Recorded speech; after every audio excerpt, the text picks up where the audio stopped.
सरकारी दवाखान्यातील एक डॉक्टर जी नेहमीप्रमाणे राऊंडवर आली होती. त्या डॉक्टर मॅडम सगळ्या बाळंतीण महिलांची भेट घेत होत्या. नुकत्याच जन्म झालेल्या मुलांची चौकशी करत होत्या. वेगवेगळ्या महिलांकडे जाऊन त्या सगळ्यांचीच काळजीने विचारपूस करत होत्या. विचारपूस करता करता त्या अशाच एका बाळंतिणीकडे जाऊन तिची चौकशी करतात. तिला विचारतात, तुला काय हवं आहे का? तुझी तब्येत आता कशी आहे? तेव्हा ती बाळंतीण तिला म्हणते, हो, माझी तब्येत आता ठीक आहे. मला एक बाहुली पाहिजे. खरं तर जेव्हा डॉक्टर ही गोष्ट ऐकतात तेव्हा त्या हसतात आणि तिला म्हणतात, हो, मी तुला बाहुली आणून देईन. त्या मुलीने थोड्या वेळापूर्वीच एका बाहुलीला जन्म दिला होता आणि ती अचानक बाहुली मागत होती. ही अशी गोष्ट एखादा मनकवडा व्यक्ती किंवा लहान मुलगीच असू शकते जी आई बनली होती. ती संपूर्ण भारतातील पहिली अशी मुलगी असू शकते जिचं वय साधारण 10 ते 11 वर्षांच्या आसपास होतं. तिनं काही वेळापूर्वीच एका बाळाला जन्म दिला होता. डॉक्टरांनी जेव्हा त्या मुलीचं बोलणं ऐकलं तेव्हा त्या तिला म्हणाल्या, ठीक आहे, जे खेळणं तुला पाहिजे ते तुझ्याजवळ पोहोचेल.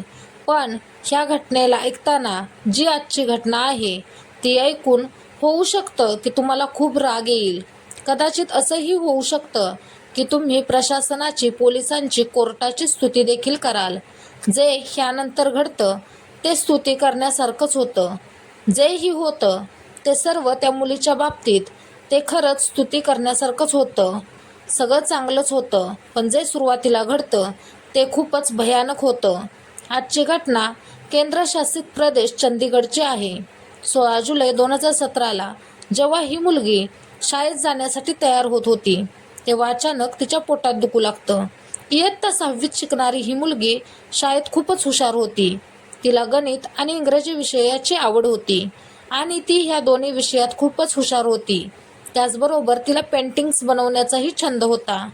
ती आपल्या हाताने पेंटिंग्स बनवून घरात लावायची. पूर्ण घरात तिने बनवलेले पेंटिंग्स लावले होते. आईला काळजी वाटते. आई तिला विचारते, बाळा, तुला खरंच शाळेत जायचं नाही का? कारण काही वेगळं आहे का? तुझ्या खरंच पोटात दुखतंय का? शाळेत जायचं नाही म्हणून तू नाटक करतेस? ती मुलगी आईला सांगते, आई, खरंच माझ्या खूप पोटात दुखतंय. आई, मला खूप त्रास होतोय. जसं ही आई हे ऐकते ती आई दुसऱ्यांच्या घरी धुणी भांडी करायला जायची, साफसफाई करायला जायची आणि तिचे वडील छोटीशी सरकारी नोकरी करत होते. आई वडिलांना चिंता वाटू लागते. आपल्या मुलीला ते दवाखान्यात घेऊन जातात, पण त्यांना खूप काळजी वाटत होती की तिच्या पोटात कशानं दुखत असेल. काही गंभीर गोष्ट तर नसेल, कारण तिच्या आईने घरगुती उपचार करून बघितले पण त्यानं तिला आराम मिळाला नाही. आता इथून सरळ तिला दवाखान्यात घेऊन जातात. ती छोटीशी मुलगी तब्येतीने खूप चांगली होती, गोलमटोल होती, तब्येतीने जरा मोठी होती आणि दिसायला खूपच सुंदर होती. आता तिला दवाखान्यात नेलं जातं आणि डॉक्टर सांगतात, मी तुम्हाला काही मेडिकल टेस्ट करायला देतो. त्या मेडिकल टेस्ट करून या. त्यानंतर रिपोर्ट बघून मी त्याच्यावर औषध सुरू करेन. आजार बघून औषध देईन. कारण नेमकं तिच्या पोटात कशामुळे दुखतंय हे तर आपल्याला माहिती नाही. आता काही वेळानंतर, काही तासानंतर मेडिकल रिपोर्ट येतात. मेडिकल रिपोर्ट घेऊन आई वडील डॉक्टरांकडे जातात. डॉक्टरांनी जसे ते रिपोर्ट्स बघितले तसं डॉक्टरांना खूप जास्त राग येतो. डॉक्टर त्या दोघांनाही ओरडायला सुरुवात करतात आणि सांगतात, सगळं तुम्हाला माहीत असूनही काही माहिती नसल्यासारखं तुम्ही का वागत आहात? तिच्या आईवडिलांना डॉक्टर काय म्हणतायत हे समजत नाही. ते डॉक्टरांना म्हणतात, डॉक्टर साहेब, तुम्ही काय म्हणताय हे आम्हाला अजिबात समजत नाही. जे असेल ते व्यवस्थित सांगा. डॉक्टर म्हणतात, खरंच तुम्हाला याबद्दल काहीच माहिती नाही का? की माहिती नसल्याचं तुम्ही नाटक करताय? तुमची मुलगी 30 आठवड्यांची गर्भवती आहे, तरीही तुम्हाला याबद्दल जराही कल्पना नाही? जसंही आईवडील ही गोष्ट ऐकतात, हे शब्द त्यांच्या कानावर पडतात, खरंच त्यांच्या पायाखालची जमीनच सरकते. आईवडिलांसाठी यापेक्षा दुर्दैवी क्षण तो कोणता? एवढी लहान निरागस मुलगी 30 आठवड्यांची गरोदर होती. ते विचार करायला लागतात की असं नेमकं काय घडलं? तिच्यासोबत काय झालं असेल? कसं झालं असेल? ते आपल्या मुलीला प्रेमानं ओरडून विचारत होते की बाळा, तुझ्यासोबत हे कसं झालं? काय झालं? कोणी केलं? त्या छोट्याशा मुलीला हेही माहिती नव्हतं की तिच्यासोबत हे कसं झालं, कोणी केलं आणि काय केलं आणि काय केल्यानं असं होऊ शकतं. ती लहान मुलगी बिचारी शांतच होती. डॉक्टर साहेबांनी आई वडील आणि त्या मुलीकडे बघितले. तेव्हा त्यांच्या एक गोष्ट लक्षात आली की ह्या मुलीसोबत काही ना काहीतरी अनर्थ झालाय, ज्याची ह्या आई वडिलांना थोडीही कल्पना नाही. कारण आई दिवसभर दुसऱ्यांच्या घरी धुणं भांडी साफसफाई करायला निघून जायची आणि वडील सरकारी नोकरी करत होते, त्यामुळे तेही दिवसभर घरातून बाहेर राहायचे. तेव्हाच पोलिसांना कळवलं जातं. पोलीस घटनास्थळी येतात. पोलीस घटनास्थळी पोहोचल्यानंतर त्या छोट्या मुलीची काउन्सिलिंग केली जाते आणि काउन्सिलिंग केल्यानंतर जे मनोचिकित्सक होते ते त्या मुलीला प्रेमाने विचारतात की बाळा, तुला कोणी कोणी कशाप्रकारे स्पर्श केला होता. तिला चॉकलेट दिलं, तिला कॅडबऱ्या दिल्या, तिला जे जे हवं ते दिलं, तिला दिलासा दिला, तिला आपलेपणाची जाणीव करून दिली आणि मग प्रेमाने विचारायला सुरुवात केली. तेव्हा ती मुलगी सांगायला सुरुवात करते की माझे जे मोठे मामा आहेत ते माझ्याशी काही अशा गोष्टी करायचे. जेव्हा मोठ्या मामांचं नाव येतं, त्या मोठ्या मामाचं नाव कुलबहादूर. कुलबहादूरचं नाव ऐकल्यानंतर पोलिसांना राग येतो, डॉक्टरांना राग येतो. सोबतच त्या मुलीची जी आई होती तिला प्रमाणाच्या बाहेर राग येतो. पोलीस कुलबहादूरला अटक करतात. त्याला सक्तीने विचारतात. तेव्हा तो कबूल करतो की नोव्हेंबर-डिसेंबर 2016च्या आसपास त्याने हे सर्व करायला सुरुवात केली होती आणि तो सतत हेच करत होता. पोलिसांना राग येतो. ते त्याला पोलिसी खाक्या देखील दाखवतात. पण तोपर्यंत खूप वेळ झाला होता. आता वेळ येते त्या मुलीचा गर्भपात करण्याची. पण डॉक्टरांनी सरळ सरळ नकार दिला.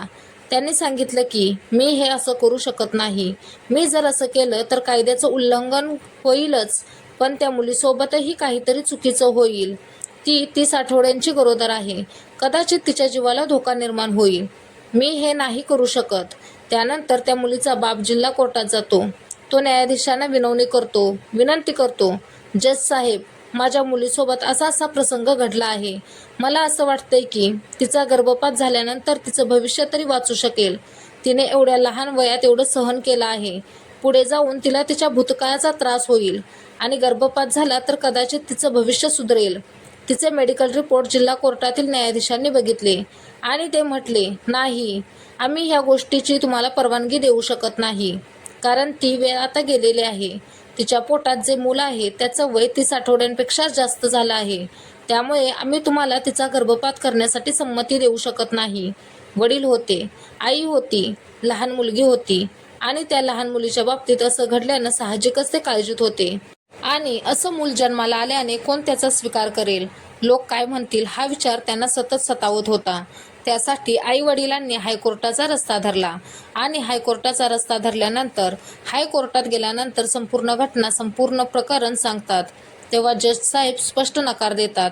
मेडिकल रिपोर्टनुसार असं होऊ शकत नाही आणि जरी आपण हे केलं तरी मुलाच्या जीवाला धोका होईल किंवा ज्या आईच्या पोटात ते बाळ आहे त्या लहान मुलीच्या जीवाला धोका होईल. त्यासाठी आम्ही गर्भपात करण्यास संमती देऊ शकत नाही.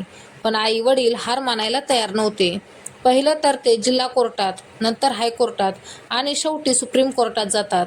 28 जुलै 2017ला सुप्रीम कोर्टातूनही हाच आदेश येतो की मेडिकल रिपोर्ट आम्ही बघितले आहेत आणि या गोष्टीला आम्ही संमती देऊ शकत नाही. आता एका बाजूला तर हे प्रकरण कोर्टापर्यंत पोहोचतं आणि जसजसं हे प्रकरण सामाजिक कार्यकर्त्यांपुढे, मीडियापुढे येते तेव्हा घरी मीडियावाले गर्दी करायला सुरुवात करतात. आता ही बातमी घराघरापर्यंत पोहोचायला सुरुवात होते की मामाने आपल्या सख्या भाचीसोबत असं घाणेरडं कृत्य केलं. काही महिन्यांपर्यंत त्यांचं हे कृत्य चालूच होतं. ती मुलगी तब्येतीने मोठी होती, गोलमटोल होती. त्यामुळे आई वडिलांना हे असं काही असेल हे समजलंच नाही. हळूहळू तिचं पोट वाढू लागलं होतं. ती गर्भवती झाली होती. आई वडिलांना तिचा गर्भपात करायचा होता, पण त्यासाठी त्यांना संमती मिळत नव्हती. आता इथपर्यंत तर ही गोष्ट निघून जाते, पण गर्भपातासाठी संमती मिळत नाही. तेव्हा त्यांची इच्छा असताना देखील ते गर्भपात करू शकत नाहीत. त्यांना त्यांच्या इच्छेविरुद्ध हे सर्व करावं लागत होतं. 17 ऑगस्ट 2017ला GMCHच्या सरकारी दवाखान्यात भरती केलं जातं. चंदीगडमधील नावाजलेला हा दवाखाना आहे. ही जी मुलगी होती, जी गर्भवती होती, जी इयत्ता 6वीत शिकत होती, जिचं वय 10-11च्या आसपास होतं, तिला याबद्दल काहीच माहिती नव्हतं की हे लोक आपल्या घरी का येत आहेत, मीडियावाले लोक त्यांच्या घरी का गर्दी करत आहेत, सामाजिक कार्यकर्ते का येत आहेत, पोलीसही का येत आहेत. एकाच खोलीचं त्यांचं घर होतं. गरीब कुटुंब होतं. त्या मुलीला हे समजत नाही की हे प्रकरण नेमकं काय आहे. ते आपल्या घरी सतत का येत आहेत. त्यावेळेस ती मुलगी तिच्या वडिलांना विचारते, बाबा, ही माणसं सतत आपल्या घरी का येत आहेत आणि माझं पोट इतकं वेगळं का आहे? मला वेगळी फील का येते? मला बरं का वाटत नाही? तेव्हा तिचे वडील तिला म्हणतात, बाळा, तुझ्या पोटात दगड आहे, मूतखडा आहे आणि त्या दगडाची साईज हळूहळू वाढत चालली आहे. त्या दगडाला पोटातून काढायची वेळ आली आहे आणि तो जेव्हा काढला जाईल तेव्हा तुला आराम मिळेल. तू ठीक होशील आणि ह्या माणसांचं आपल्या घरी सतत येणं देखील थांबेल. तू काळजी करू नको. काही दिवस गेल्यानंतर तो दिवस देखील येतो. 17 ऑगस्ट 2017ला तिला दवाखान्यात दाखल केलं जातं आणि अजून तिचे दिवस पूर्ण झाले नव्हते. 9 महिने पूर्ण झाल्यानंतरच तंदुरुस्त मूल जन्माला येतं. अजून तिला 9 महिने पूर्ण झाले नव्हते. त्या मुलीच्या पोटात सतत दुखत होतं. तिची तब्येत सतत बिघडत होती. पण वडिलांनी एक शपथ घेतली होती की त्यांच्या मुलीच्या पोटी मुलगा जन्माला येऊ किंवा मुलगी जन्माला येऊ, ते त्याला बघणार नाहीत आणि नाही ते आपल्या मुलीला बघू देणार. त्यांच्याशी आमचा काहीच संबंध नसेल. त्याला आम्ही आमच्याजवळ ठेवणार नाही. कोर्टानेही ही गोष्ट स्वीकार केली होती. पोलिसांनी ही गोष्ट स्वीकारली होती. जे डॉक्टर होते तेही त्यांच्या मताशी सहमत होते. त्यांनाही ही गोष्ट मान्य होती. वेळ येते. बाळ जेव्हा जन्माला येतं तेव्हा त्याला मोठ्या ऑपरेशनने जन्म द्यावा लागतो. ती एका निरोगी मुलीला जन्म देते. ती मुलगी जेव्हा निरोगी मुलीला जन्म देते त्याच्या काही वेळानंतर ज्या डॉक्टर मॅडमच्या माध्यमातून ते मूल जन्माला येतं त्या राऊंडवर येतात आणि त्या मुलीला विचारतात, बाळा, तुला काय पाहिजे? तुला आज जे पाहिजे असेल ते मी तुला देणार आहे. तेव्हा मुलगी म्हणते, मला एक मोठी बाहुली पाहिजे. जेव्हा ती मुलगी हे वाक्य बोलते तेव्हा डॉक्टर मॅडमच्या डोळ्यात देखील पाणी येतं. तिलाही वाईट वाटतं. त्या विचार करू लागतात की ह्या मुलीने एका छोट्या मुलीला जन्म दिला आहे आणि त्या मुलीला हेच माहिती नाही की तिने एका छोट्या बाहुलीलाच जन्म दिला आहे. हे कसलं नशीब आहे. डॉक्टर मॅडम काहीच करू शकत नाहीत. पण जी तिची मागणी होती ती त्या मॅडम पूर्ण करतात. तिला एक मोठी बाहुली आणून देतात आणि ती त्याच्याशी खेळू लागते. वेळ निघून जाते. काही वेळेनंतर तिचे आई वडील त्या मुलीला घरी घेऊन जातात. पण जे बाळ जन्माला आलं होतं ते सेक्टर 15ला चाइल्ड होम होतं. तिथं त्या बाळाला ठेवलं जातं. तिथं त्याचं पालनपोषण करायला सुरुवात होते. पोलीस या प्रकरणाच्या मुळाशी जाण्यासाठी काय खरंय काय खोटंय, खरंच ह्या मामावर जे आरोप केले गेले आहेत ते खरे आहेत का? त्या सख्ख्या मामावर, कुलबहादूरवर जे आरोप केले गेले, खरंच हे बाळ त्याचंच आहे की कोणा दुसऱ्याचंच आहे? त्यासाठी DNA टेस्ट केली जाते. DNA सॅम्पल पाठवलं जातं आणि जेव्हा DNA रिपोर्ट येतात तेव्हा ते मॅच करत नाहीत आणि जेव्हा मॅच करत नाही तेव्हा परत मीडियात चर्चा सुरू होते. गोंधळ सुरू होतो की ज्या माणसाला जेलमध्ये पाठवलं आहे, जो इतके दिवस जेलमध्ये आहे, खरं तर हे बाळ त्याचं नाहीच. तर मग हे बाळ आहे कुणाचं? आता परत एकदा त्या मुलीची काउन्सलिंग करायला सुरुवात होते. डॉक्टरांचं पॅनेल बसवलं जातं. त्या मुलीला परत एकदा प्रेमाने विचारायला सुरुवात होते. तिला आपलेपणाची जाणीव करून दिली जाते आणि त्या मुलीला विचारलं जातं की जसं तुझे मोठे मामा तुझ्याशी वागत होते तसं आणखी कोणी तुझ्याशी वागत होतं का? त्या मुलीला खूप खोदून विचारल्यानंतर ती मुलगी सांगते की माझे जे छोटे मामा आहेत त्यांचं नाव शंकर, तेही माझ्यासोबत असंच वागत होते. पण धक्का देणारी गोष्ट ही होती की दोन्ही भावांनाही माहिती होतं की पहिलं मोठ्या भावाने आपल्या घाणेरड्या इच्छेची शिकार त्या लहान मुलीला बनवलं आणि छोट्या भावाने चोरून त्या गोष्टीला बघितलं होतं. छोट्या भावाची जबाबदारी होती की त्याने मोठ्या भावाला हे करण्यापासून थांबवायला हवं होतं. त्यानं आपल्या मोठ्या भावाला समजवायला हवं होतं की जे तुम्ही करत आहात ते चुकीचं आहे. ती तुझी सख्खी भाची आहे. ती आपल्या मुलीसारखी आहे. हे तू जे करत आहेस ते कृत्य चांगलं नाही. पण छोटा भाऊ असं न करता त्यालाही हिंमत येते आणि तोही तसंच करू लागतो जसं मोठा भाऊ त्या लहान मुलीशी, सख्ख्या भाचीशी वागत होता. नोव्हेंबरपासून एप्रिलपर्यंत त्या मुलीचं काही महिन्यांपर्यंत लैंगिक शोषण केलं जातच होतं. जेव्हा छोट्या मामाला संधी मिळायची तेव्हा तो तिच्यासोबत ते करायचा आणि जेव्हा मोठ्या मामाला संधी मिळायची तेव्हा तोही तेच करायचा. आई आणि वडील जेव्हा घरात नसायचे तेव्हा ते त्या संधीचा फायदा करून घ्यायचे आणि ती मुलगी ह्या घाणेरड्या वागणुकीला गुड टच बॅड टच याला समजूच शकली नाही. ते त्या मुलीला जे आवडायचं ते म्हणजे चॉकलेट, कॅडबरी असं काहीही तिला आणून द्यायचे आणि तिच्यासोबत त्यांना जे जे हवं ते ते करायचे. पण पोलिसांनी या प्रकरणात पुन्हा एकदा DNA सॅम्पल घेतलं आणि परत एकदा या प्रकरणाचा शोध घेण्यासाठी, त्याच्या मुलाशी जाण्यासाठी परत प्रयत्न सुरू केले. पोलीस DNA सॅम्पल घेतात आणि ते चेक केलं जातं. तेव्हा जो छोटा मामा होता, शंकर होता, त्याचं DNA मॅच होतं. म्हणजे दोघंही तिचा बलात्कार करायचे. पण जे मॅच करतं DNA सॅम्पल त्या मुलीचं त्या छोट्या मामाशी, शंकरशी मॅच होतं. 9 ऑक्टोबर 2017ला खूपच कमी वेळेत हे DNA सॅम्पलचे रिपोर्ट येतात. पोलीस त्यालाही अटक करतात आणि जेलमध्ये पाठवतात. आता हे प्रकरण कमीत कमी वेळात चार्जशीट लावली जाते आणि हे प्रकरण कोर्टात दाखल केलं जातं. जेव्हा हे प्रकरण जिल्हा न्यायालयात पोहोचतं तेव्हा 31 ऑक्टोबर 2017ला ह्या दोघांना दोषी करार दिला जातो आणि 2 नोव्हेंबर 2017ला दोघांना जन्मठेपेची शिक्षा दिली जाते. जो छोटा मामा होता त्याला फक्त फक्त 18 दिवसात शिक्षा मिळते आणि जो मोठा मामा होता, ज्याला पहिलीच अटक झाली होती, त्याची पहिलीच तक्रार नोंदवली गेली होती, FIR दाखल केली गेली होती, त्याला पहिली चार्जशीट लावली होती, त्याला 30 दिवस लागतात. मोठ्या मामाची 30 दिवसात तर छोट्या मामाची फक्त 18 दिवसात केस फायनल होते. आणि कोर्ट जेव्हा त्यांना जन्मठेपेची शिक्षा सुनावतो तेव्हा हे सांगितलं जातं की जोपर्यंत ह्यांचा जीव जात नाही तोपर्यंत हे जेलमध्येच सडणार. त्याच्या अगोदर ते जेलमधून बाहेर येणार नाहीत. त्यांचं पूर्ण आयुष्य जेलमध्येच जाणार. हळूहळू दिवस जात होते. ते लहान बाळ सेक्टर 15च्या चाइल्ड होममध्ये साधारण 3.5 महिन्यांपर्यंत राहते आणि जेव्हा ही बातमी वर्तमानपत्रात यायला सुरुवात होते तेव्हा या प्रकरणाची चर्चा सुरू होते. तेव्हा महाराष्ट्रातील एक दाम्पत्य होतं. त्या दाम्पत्याला बाळाची गरज होती. महाराष्ट्रातील ते दाम्पत्य चंदीगडमध्ये जातं आणि सेक्टर 15च्या चाइल्ड होममध्ये जाऊन त्यांच्याशी बोलतात की आम्हाला एका छोट्या बाळाची गरज आहे, ज्याचं आम्ही खूप छान पद्धतीने पालनपोषण करू, आम्ही त्याला दत्तक घेऊ. तेव्हा त्याने त्या लहान बाळाला महाराष्ट्रातील दाम्पत्याच्या स्वाधीन केलं. त्या लहान बाळाचे, मुलीचे आजही खूप छान पद्धतीने पालनपोषण होत आहे, संगोपन होत आहे, असं मीडिया रिपोर्ट सांगते. ती चांगलं आयुष्य जगत आहे. पण जी मुलगी होती, जिला ती लहान मुलगी झाली होती, जिचं वय त्यावेळेस साधारण 10-11च्या आसपास होतं, ज्या कोर्टानं निर्णय घेतला होता, सुप्रीम कोर्टानं शिफारस केली की 10 लाख रुपये त्या मुलीच्या भविष्यासाठी देण्याची घोषणा केली होती. 1 लाख रुपये कॅश आणि 9 लाखाची FD करण्याचा आदेश दिला होता.